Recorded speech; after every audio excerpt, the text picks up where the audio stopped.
85% of the American public, according to recent studies, are going to jobs that they hate, working on jobs that do not challenge them. They get sick thinking about going. Because, see, when you go to a job and you already know how far you can go, you can already see that proverbial glass ceiling. See, when you're going someplace and you already know how much you're going to make, you already know how far you can go, you're in a dead-end position. It erodes your self-esteem. It lowers your sense of yourself. It creates an inner turmoil. It creates an emptiness in you. So I say that your life is worth finding what it is that you're supposed to do. One of the things that we know about life is that it is always changing.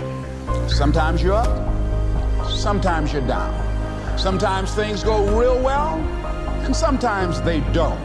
Sometimes you're happy, and sometimes you're sad. Now that's that thing called life.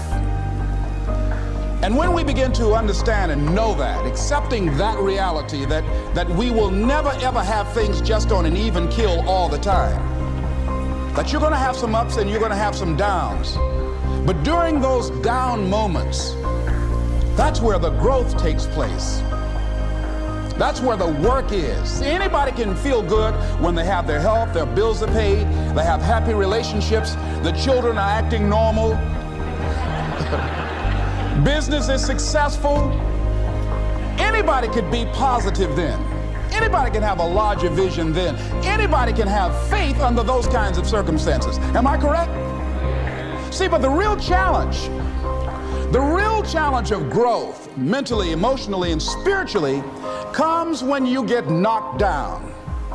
Somebody said that adversity introduces a man to himself or a woman.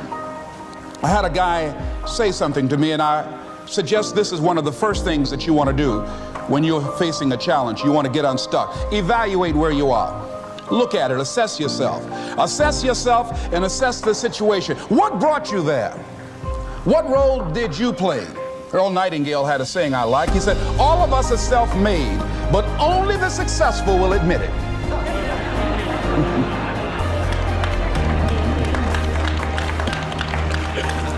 What has brought you to this point? When did you learn from it? Are you learning anything? Or are you doing it over and over and over again? Somebody said that insanity is doing the same thing in the same way, expecting a different outcome. Are you going through it or are you growing through it? Are you bigger and better because of it? Because it's not going to leave you until you grow through it. I was going through a major challenge in my life that was wearing me out, that was using me. And one of my students told me in a class that I was teaching, Lessons in Truth, she said, Les, until you handle it with grace, it will stay in your face. And it stayed there a long time.